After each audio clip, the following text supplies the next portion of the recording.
edition of Dr. Bickmore's Why Wednesday in Conversation. And today I'm in conversation with Cyndy Etler. And Cyndy and I have met, and I'm not sure how we personally met, had conversations, but I think what it really happened is somebody sent me your book. Either you did or somebody else. And I got the first book and I thought, oh, well, she kind of knows what's going on with teens. and and and in a personal way. And for those of you who don't know Cyndy, I'm going to drop a couple of names so that you think, oh, it's in this kind of company.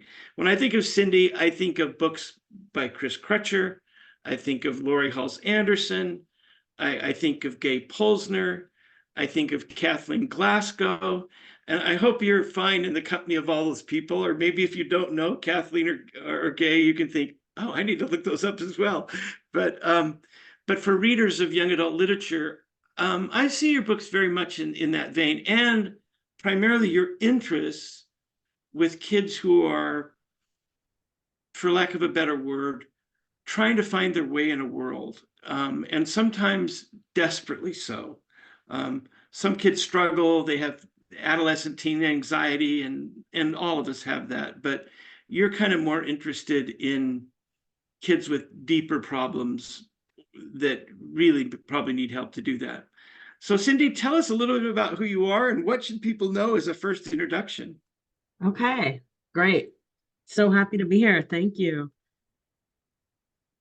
I would say that the one thing to know about me, the defining moment of my life is the fact that I was homeless when I was 13. I left a very abusive home just on my own at 13. I was homeless for a month.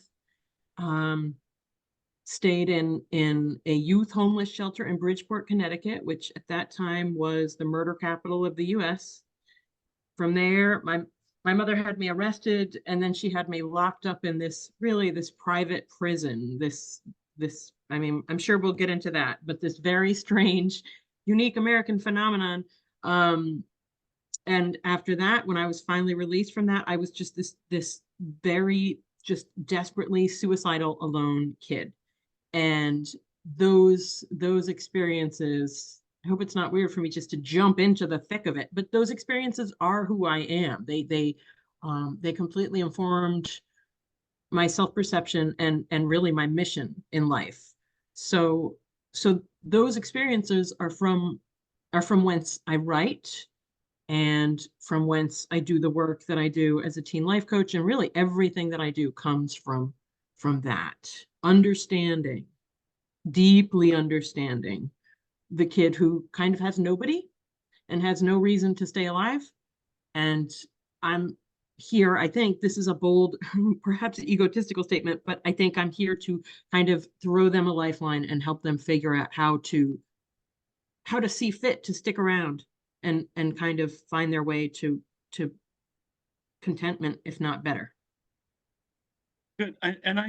Sometimes and we'll put a link to your website in here in the introduction and at the end, but when you count off homeless at 13, locked up at 14, suicidal at 15, one of the things that disarms folks about you, I think, is that when we meet you, look at that smile that you're doing right now, and look at the smile on your webpage. And I think the fact that you'll talk about that, and still have this radiant smile now as an adult, in and of itself is something that gives people a lot of hope. And I've never not enjoyed talking with you. I think my day's improved if I have a conversation with Cyndy, and I think that's something that all of us as adults that work with kids need to try to remember, right? That if we're showing the best we can, even with our own struggles as adults, because I'm certainly not going to say we don't have struggles as adults, we do. But to remember that there is hope. There are others out there. There are people who have survived many of the things that you may be surviving and struggling with. So I love that. So tell me a little bit about how you first came to be a writer about these things. Was that one of the things somebody gave you as a lifeline? Well, you could write about this. I have two answers. When I was a very young kid, access to the library and the books there was my saving grace, right? Like I had maybe one channel on the TV, so I could watch the Brady Bunch, and I reparented myself with the Brady Bunch. But being able to escape into books, Judy Blume, fundamental. I read those books. I had that room of my own. I had that mom that baked cookies. I had that fluffy rug, right? So books were a savior for me. And I wanted to write always from a little kid. I wanted to write.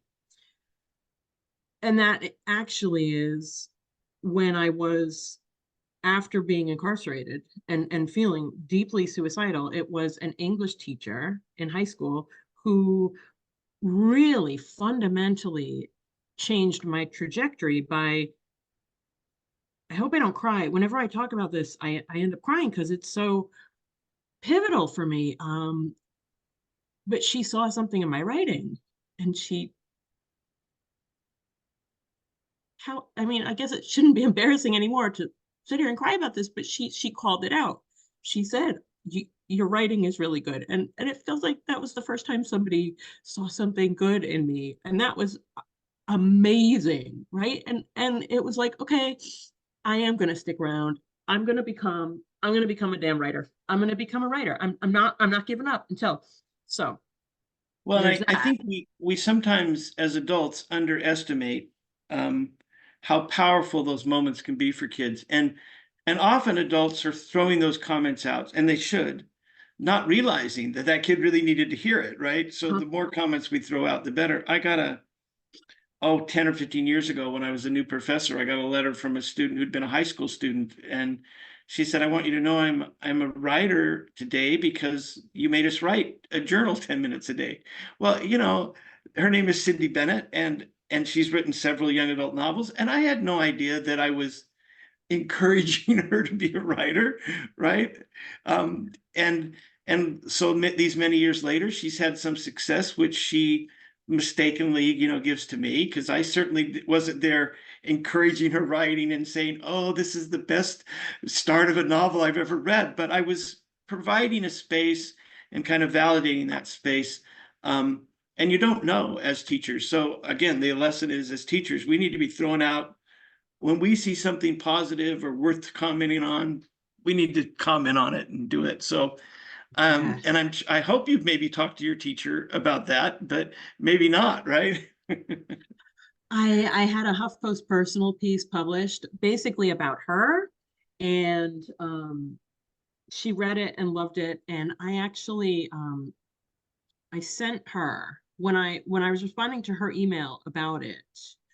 I told her, "Oh, I have this image of this this paragraph from this article in a little glass bottle, like a little glass bottle, like stranded on a desert island, you find the glass bottle floating in the sea, right, that you could wear on a chain around your neck."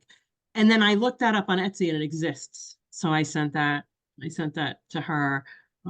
Yeah, so she's when I spoke at my high school when my first book came out, and it was amazing to go back to my high school. And then after I spoke, somebody stood up in the back, and it was her. And I mean, she was my teacher in 1989, and there she was in 20 whatever it was, there to see me. It was amazing. It was amazing. See, those are great, and I think that cycle of somebody throwing you a lifeline like that, that you can hang on to. She may have never known the depth of your experience and other things, but to be able to kind of have that conversation, um, and we know both Chris Crutcher and Lori Halls Anderson, that we both know to some degree. They've spent a lot of years listening to kids say, "Oh yeah, that one book," right? "Oh yeah, that one book," right? and Yeah. and I think that's happening to you to some degrees now. And tell us about, so when let's take a scenario, you get a kid who's willing to talk to you, because sometimes you get kids who maybe don't want to talk to you so much, and part of the struggle is sitting there and enduring that, but they want to talk to you, and you find out that they're readers. What do you do with that then? Do you say, "Oh, well, maybe I can't help you, but are you a book suggester? Do you point kids in those directions? Or how do you kind of take up conversations with kids? I'd be really interested in that. When I trained to become a teen life coach, I learned this magical skill, which is to shut up and listen. So my magic, like my whatever magic trick, whatever it is, my like superhero talent with kids is it comes from a deep interest, a genuine interest, but also in the ability to shut my own perspective down and ask them questions and follow where they lead. So I do ask kids. I'll be out, hiking in the woods and I'll end up talking to whatever, just teens are out there mucking around in the woods or whatever. And if there's a little eye contact or something, I'm like, hey, random stranger, random question, but can I ask you guys something? And they always say, yeah, yeah, yeah. And I'm like, do you read? And it's always the same response. They say, in elementary school, I loved reading because we sat down in a circle, we had snacks, and the teacher read to us and made it fun. In middle school, there was the librarian who would hook you up. It was like contraband. The librarian who would slip you one good book, right? And then they say as soon as high school hit, reading stopped because it's either boring old stuff or now even worse, the only reading we do is reading a paragraph and then questions after it, and we're supposed to figure out what they think the right answer is. This kills me. This kills me, of course, because reading was my fix, right? My lifeline, my road out. Um, but I'll ask kids, do you like reading now? And if they say yes, it's what was the last book you enjoyed reading? And they'll tell me, Harry Potter, Hunger Games, maybe a Kathleen Glasgow book, whatever. And I'll say, oh, what do you love about that? And they tell me, and I just listen. And really it's love, but the feeling of having that shot like spotlight shined on you of human interest, kids, it feels good. So now discussion of reading and identifying what they like about the books they like is combined with that feeling of I'm interesting. Someone finds me interesting. And that just builds, increases their interest in, you know what? Let me go to the library. Let me find another book. So I will sometimes suggest if there's something a kid is struggling with, and I know of a book that has to do with that, I'll say, you might try this. I do end up sending kids, boys especially, to Chris Crutcher a lot. Whatever their interest is. I will suggest, but the majority of the conversation is listening. I think that's it's insightful on your part, because one of the things that's hard about teaching in my mind is that we are so often the center of attention as the teacher, and we often find it difficult to give that up because of the structure of a classroom is these are the seats, this is the front, and figuring out a way to do more group work, to do more kid-centered stuff is as I've been training teachers for the last 15 years, very, very hard to give up and reconcile. And we need to find occasions in the classroom to give kids more voice. What are they thinking? What are they reading? What do they think about X? I mean, it's one thing if you're standing in front of the room and you say, what do you think about last night's reading? It's another thing if there's 10 groups in the room and you say, talk to each other about what you think last night's reading was about. Then instead of having one kid answer it, you've got at least 10 trying to answer it to each other. And then they have to learn to value each other and not just the teacher, right? And then they need to trust each other. But you have to do that over time. And new teachers find that often very difficult to manage, right? Because it can be chaotic and it can feel like you're not in charge. And the myth of all of education in my mind is that as teachers, we're not in charge. There's just kind of a gentle agreement that the adult is kind of running the show, right? And most kids understand enough about social clues that they say, oh, we all have to be here. You're the one in charge. We'll kind of let you pretend to be. And then if and you muddle kids through a day, right? But the real best teachers either captivate kids with their personality or the interest of something, or the very best figure out how to let kids flourish with each other. Yeah. And that's very, very difficult, especially in, like you say, the mandates. Well, we're going to really see if kids are learning if they can decipher a paragraph or if they can do this math equation, where the real problem is most kids are going to, have to take math because they're trying to fix a wall in their house or they're trying to add a bench in their garage. And that's when math becomes important to them, right? It, and great for the ones that are engineers and all of that. We all know that there's a level of people that are flourishing. We're talking about the kids that might find it difficult to flourish at any level, despite their talents, despite what they might be able to do if they can first flourish, right? Right. Yes. And I think the great irony is, in my experience, when I was a classroom teacher, and I taught primarily in urban and alternative schools. So by nature, and I told my principals, send me the kids that nobody else wants. Send me the kids that live in the dean's office. So it was a self-selecting group of the hard cases. And my kids never had to go to the dean, and there was never really a behavioral issue because I did the opposite. I had the luxury of being born like not caring about rules, A, and B, when you are the teacher in these settings, there's a lot less pressure from the parents. Are you doing this? Are you meeting the standards? So I was able to teach as I saw fit without a lot of oversight. But the reason there were no behavioral issues in my class is because when a kid started acting up, I understand now, just out of a need for attention, a need for accolades, peer approval, that kid didn't get told, stop that, didn't get told, you're going to get sent to the dean. That kid became like, hey man, I need somebody, I'm talking too fast. I need somebody to write this stuff on the board for the other kids. Would you mind doing that? I just gave the kid what he wanted. So now he's at the board writing whatever he wants to write, but it's never swear words and it's never like pornographic pictures because I got him on my side, right?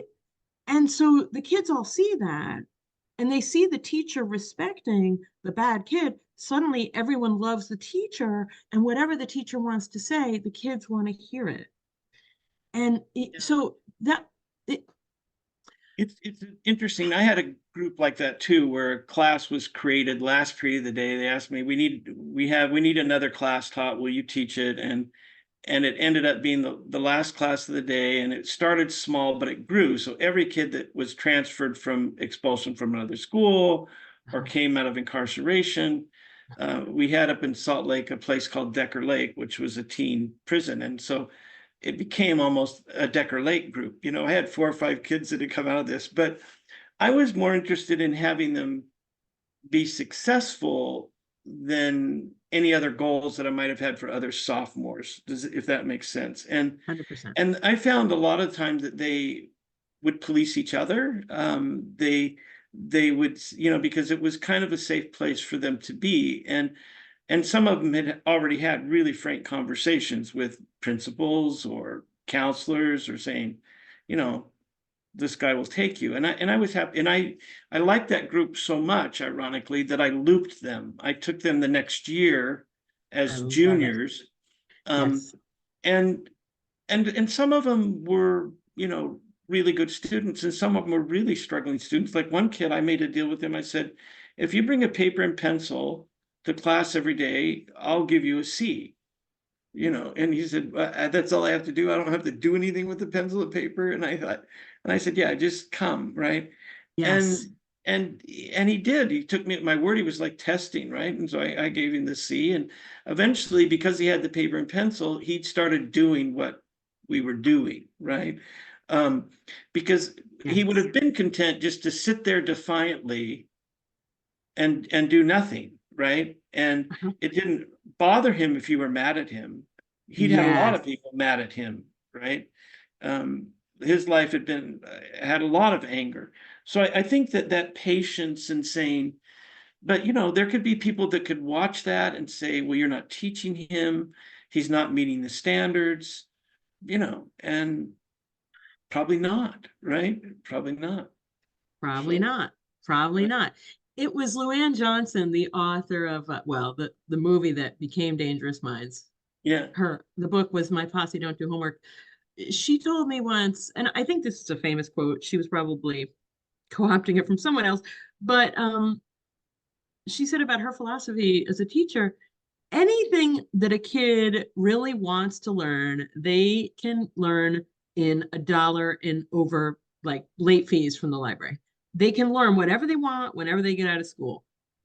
What they need here, and our kids, right? This demographic Yeah. of kids like me, when they are in school, mandated to be in school, and they are there with a caring adult and access to me, books, fiction, good books, what they need is not that stuff that's on the test. I feel like I had this hit by lightning when you said that kid just bring a pencil and paper and you get a C. It was this message went through my head. You saved his life. That was the dog leg in his life. That he's probably alive now and doing okay, and probably wouldn't be, at least not outside of his cell, if you hadn't intervened with that simple, I respect you, I want you here message. That's it. Well, it's even better than that.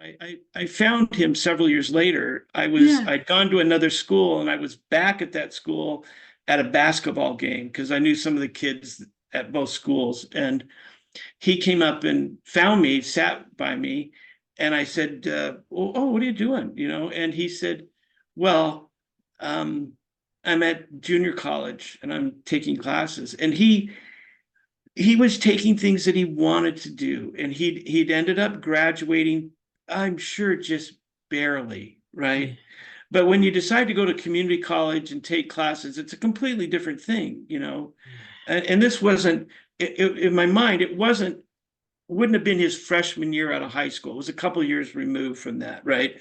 So he was doing those kinds of things. But um he didn't have to come find me. He didn't have to come tell me, right? But I think that he was proud enough that he was doing that. And he probably knew that I'd been giving him compliments when he deserved nothing, that when he had something worthwhile talking about, I was going to get excited, which I did Yes. on his behalf. I said, well, that is great. I'm so happy to hear that, right? Um, so, and you hope he keeps making progress, because that's been, he's in his 40s now. This is not, you hope that he's a 40-year-old, doing something that he wants to do and is being successful about it. Because, I've taught for so long that, 20 years ago is nothing now. Yeah. Right. Oh, Well, tell me a little bit about Dead Inside as a book, because we want your books to sell. We want people to find you. You can't be a life coach for everyone all over the country, this is but we true. can give your books around and we can talk Yeah. about those. So tell me Yeah. a little bit first about Dead Inside. Okay. It's young adult memoir.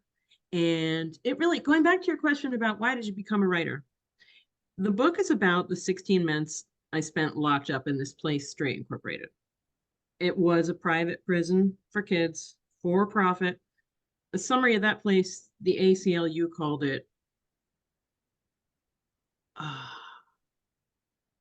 my gosh, it'll come back to me. It's a phenomenal quote. It summarizes the whole thing. A concentration camp for throwaway teens. The ACLU called it a concentration camp for throwaway teens. This place, Straight Incorporated. So that was where my mother put me when I dared to run away from her abusive husband and herself. So the 16 months I spent in there were just tortured.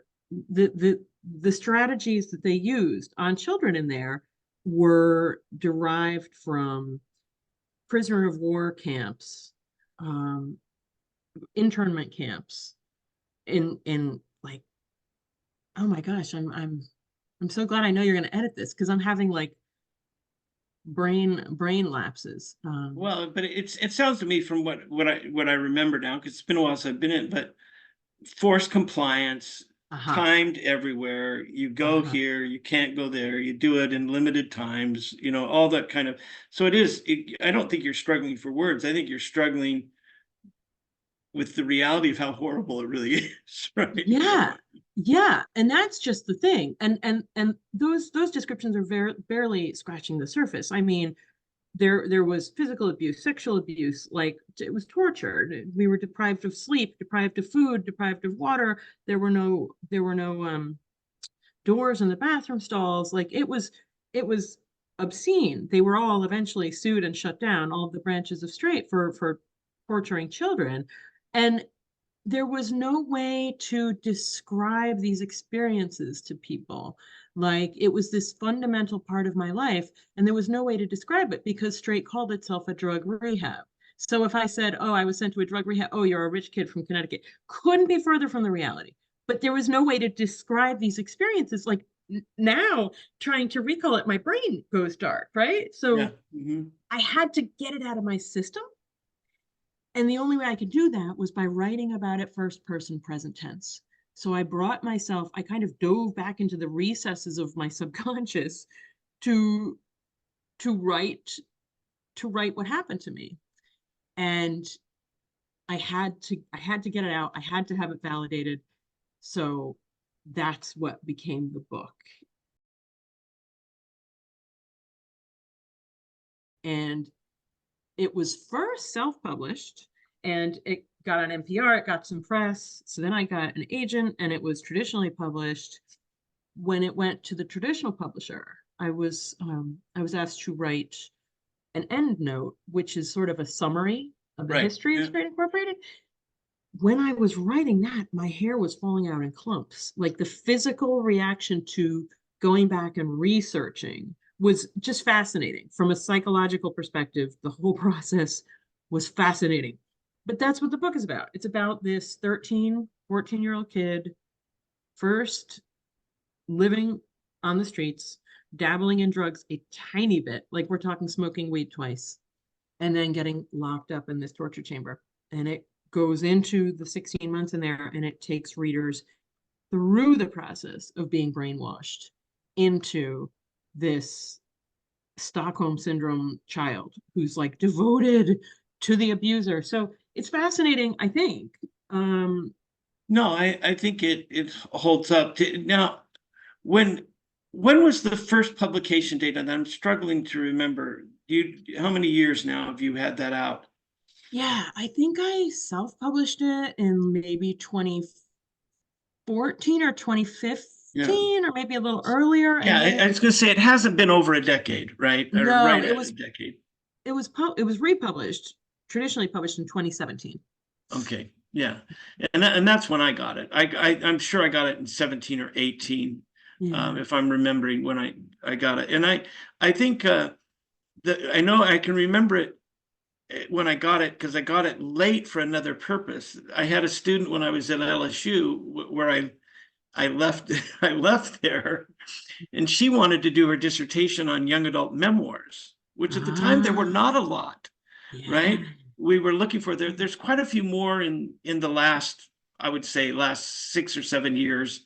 Um, with there's some graphic novel versions, there's quite a few other things that we could call young adult memoirs.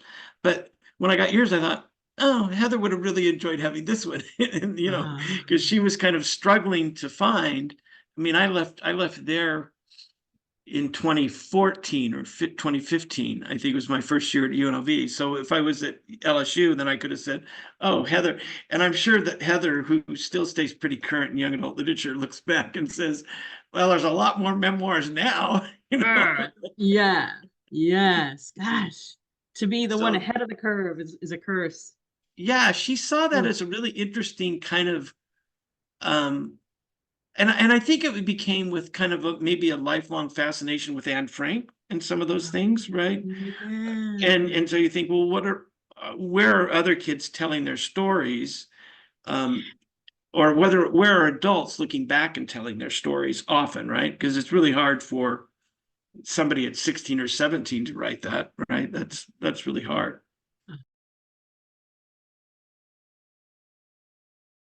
So then you progress along, and then you've got We Can't Be Friends. So tell a little bit of our readers about We Can't Be Friends. Yeah. Okay. So that one is about, and this is a, there's a lot of talk now in social media about people who came out of the troubled teen industry, which is what Straight was, a troubled teen industry facility. So there's a lot of talk and discussion about the troubled teen industry and what runs it and what happens in there, but there's not a lot of talk about what happens when the prisoner is released back into the wild. So 16 months I was kept in a warehouse, no windows, right? That was it.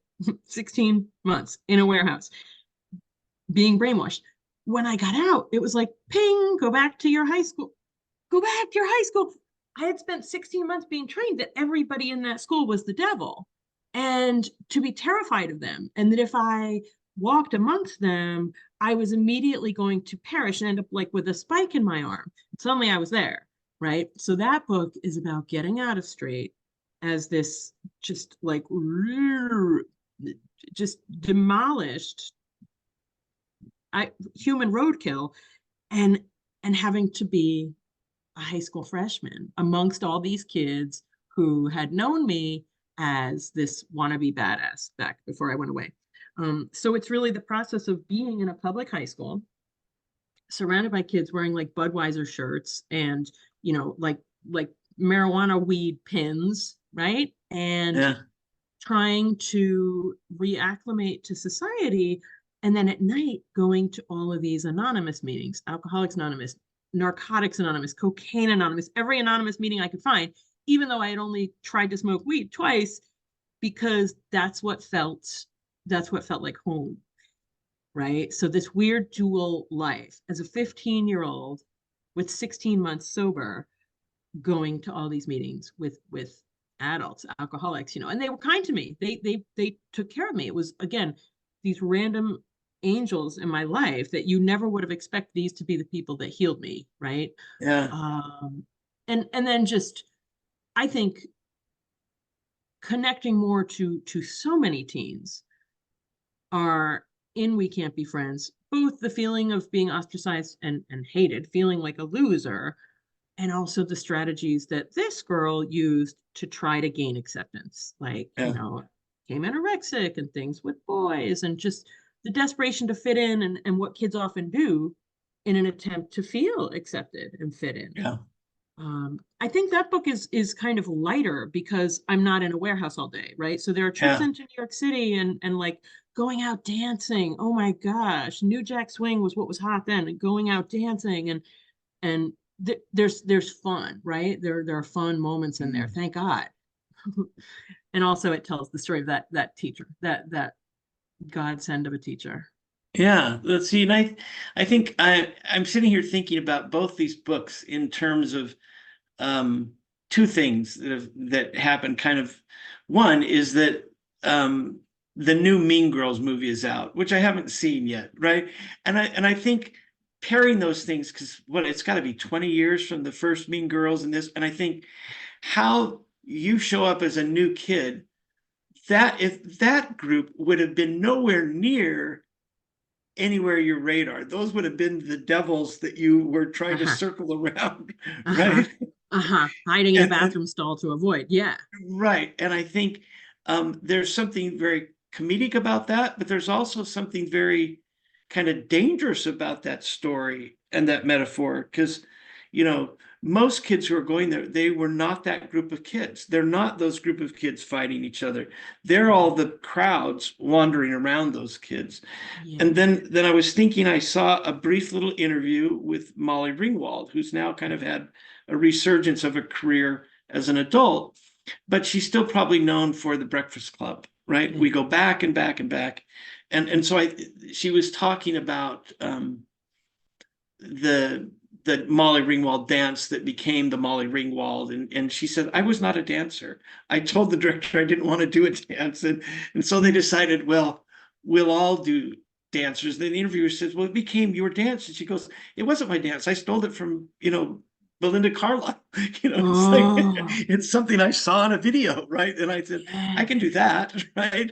And I Yeah. think um, the the overall message of the Breakfast Club is these kids who are different find some similarity. And Yeah. then the odd darkness of it at the end is, will they acknowledge each other on Monday? You know, Boom. will Yeah. they have this moment of awareness that, we can do that. The cycle of the Mean Girls is 20 years later, we still understand that trope.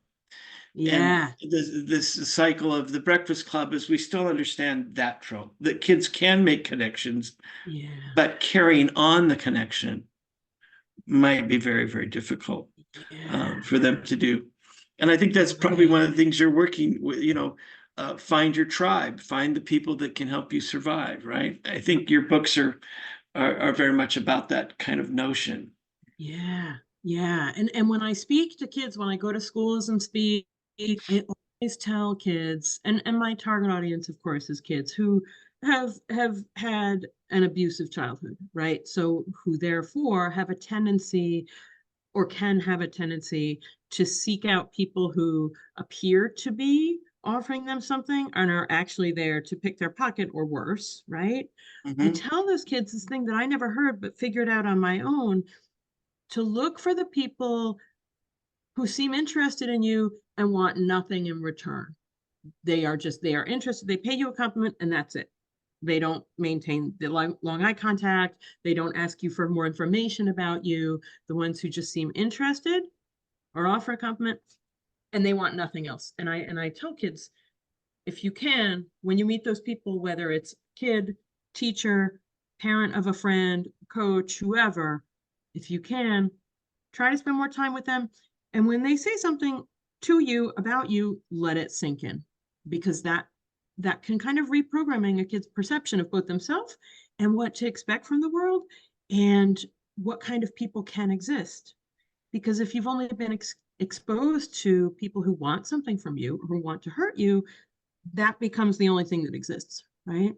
So that Wow. teacher and the people at AA, Well, they yeah, I know we need to pull that clip out for something to advertise this conversation because, mm, for me, this has been reminiscent of things I figured out to do kind of well as a teacher, and remember reminders of kids I didn't serve, because it's uh, easy for me to pick the one out and say, oh yeah, I had a success story, but I'm pretty sure I can think of kids that I didn't quite get to, right?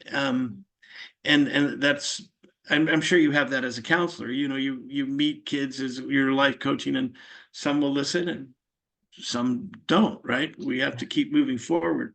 yeah. But yeah, this has caused me to reevaluate, to regrade my teaching experience in some Oh, way.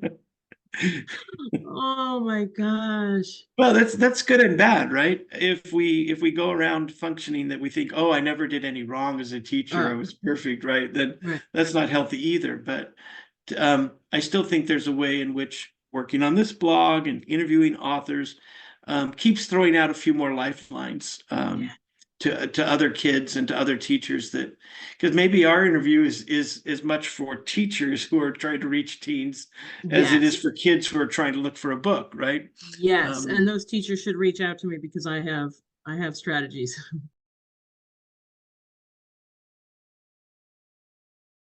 so what's on the horizon for you? Are you still interested in writing another book or a fiction piece or another memoir, or are you now just kind of living in the world where you're doing the coaching and the life coaching stuff? What's next for you, Cyndy? That's a great question. And it's also the question. I have so many interests and drives. The coaching is the work, the intensive work. Mhm. It's phenomenal. Sometimes when I'm inspired, I'll do journalistic stuff. When I have something I need to say this, I need, I need to get this out into the world. Sometimes I'll do that. But life is comfortable, and I'm finally at this point starting to explore the concept of fun and enjoyment. Mm, So in a way, it's like, oh, maybe it's time to limit what I'm trying to do. Simultaneously, more and more lately, I am feeling this. It's the telltale heart thump thump thump thump. This beat is getting louder of like I need to be back in the classroom. I need to be back doing more with the kids who I'm able to reach. When parents reach out to me about coaching, or sometimes kids do too, I work one-on-one with those kids. That's a very limited number of kids. All the kids are sitting in classrooms in public schools and alternative schools. I'm waiting for a sign of what I'm supposed to do with that, but I have a strong feeling that that's on the horizon. Yeah. I'm trying to figure out how to get back doing that in some capacity. And meanwhile, I have a young adult fiction book. It's all of a piece. I have a young Yeah. adult fiction book that's written. It's kind of sitting out there waiting. I'm waiting to figure out what's going to happen with it, but it's based on events that happened at a high school in my town where I used to teach. This thing was happening where high school boys were bullying middle school girls into Oh, sending them nudes, and then the boys were putting them in a Dropbox and sharing them around. And I'm like, the middle school girl, this is what I was saying about kids doing what they've learned to do and thinking this is what they have to do to feel included, to feel safe. And this is like the point on the arrow of my mission is to help walk kids into other options other than connecting yeah. with humanity in that way, right? So that's kind of sitting out there. I'm not sure what's going to happen with it. I'm waiting for the right thing or opportunity to present itself. Yeah. Well, you keep pushing that. I think we talked a little bit about that before. I'm glad that's still on the horizon, that you're trying to push it, because I think, even one of the last years I was in the classroom, um, it was to the point where, what year was it? 2008. Almost every kid had a phone by then, right? Yeah. And tracking them in schools. And then a couple of times when I figured out within the class I was sitting in that some kids were bullying a girl in the Yeah. class right Mhm. there with their phones, right? And then you think, okay, this is why we're telling you not to have your phones out. But we never figured out how to manage it well. And maybe the universal nature of that technology was such that we were never going to control it once it started happening, right? So then it becomes an issue of social decorum. How do we behave with each other? Yeah. Is the world now not only what we see, but what we produce, right? Huh. There, is that part of what's normal? And I blew up at a couple of kids. One, I did take him outside the hall so I could finish blowing up. And and one of my adult daughters was actually visiting when this was happened, right? And after the class, she said, "Well, I haven't seen you that mad for a long time." And I said, "Well, I hope you haven't seen me that mad very often." But, Yeah. and I was not the kind of teacher that got very mad. But Right. this girl did not have the defenses. She wasn't like on the verge. She wasn't somebody who was on the edge of being popular or climbing the social ladder. She was somebody who was a nice kid, but probably struggling to just exist, because she Yeah. was not, I don't think she was in danger or suicidal or drugs, but she was just a kind of quiet girl on the edge. And for them to take this opportunity to try to brutalize her is just, I just, and especially of kids who I expected more from, right? Uh-huh. Then also it's not like the kid who is a self-confessed ass. He knows he's an ass. Yeah, right. Yeah. Yep. These are kids where you kind of expected a little more. And in some ways, they're egging each other on and experimenting with a technology or a way to do something that might have happened on the playground for 2 seconds. And then they realize, this is me and I'm not doing this anymore, right? Yeah. But it creates its own kind of permanent existence when they start doing that. So, This is a thing. M- Maybe this is my purpose as far as adults. I feel like I hear a lot of adults who care about kids looking at the behaviors and concerned about the behaviors. What I don't hear a lot of is questions about what is lying beneath the behaviors, what is causing the behaviors. yeah. And that's what in this book I'm seeking to help kids understand. This is what's driving the girl to send the nudes. This is what's driving the kids to pressure her. This is, like the psych piece of it, which I've studied and now understand a lot, right? There are reasons driving kids to do these things. So we as teachers can, or adults, we can strive to make them stop the behaviors. So maybe we'll stop seeing them, but that doesn't mean the behaviors stop. And it really doesn't mean that whatever need the kids, both sides, all parties, whatever needs they're trying to meet in these damaging ways, those needs don't go away.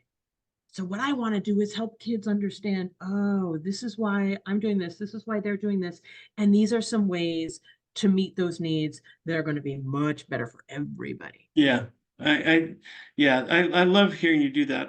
You can give consequences for a behavior, you can kind of modify the behavior, but if you haven't figured out the root of the desire, of the need, of the emotional connection, then you really haven't overly helped the problem. I don't want to say you haven't helped some, because stopping some of that is good, but you're exactly right that we need to keep delving deeper, right? Yeah, this is, I tell kids when they come to coaching in the first session, I tell them literally everything you say in a coaching session is just fine. There's zero judgment from me, because anything a kid is doing or thinking about doing or wants to do, anything, it's just a human trying to meet a need. Yeah. What is there to judge? And if they're trying to meet if they're not happy with the way they're trying to meet that need, or if it's not filling the need, then we can explore, okay, what's the need? You're currently doing this. Okay, what have the results been? Not great. All right. What are some other ways one could try to meet that need? Or you've seen someone in a movie try to meet that need, or all kinds of questions to come up with a toolbox of other ideas to meet the need. Because if we're hungry, we're going to keep trying to eat. Yeah. The hunger's not going to go away, right? We got to feed it, whatever it is. Oh, Cyndy, I love this so much, and you and I could talk forever, but I feel like this is probably a great place for us to say thanks for doing this, because if we kept going, people would say, well, do those people never end? Right? No. We want to be able to solve the problem. So thank you so much for being part of In Conversations with Dr. Bickmore's Why Wednesday. I love having you, and I hope you know this is a place that if you've got a bone to pick or a book you want to review, you could post for me whatever if you find something else. So it should be your open space. Oh, thank you. Thank you. Such an honor. So good to see you.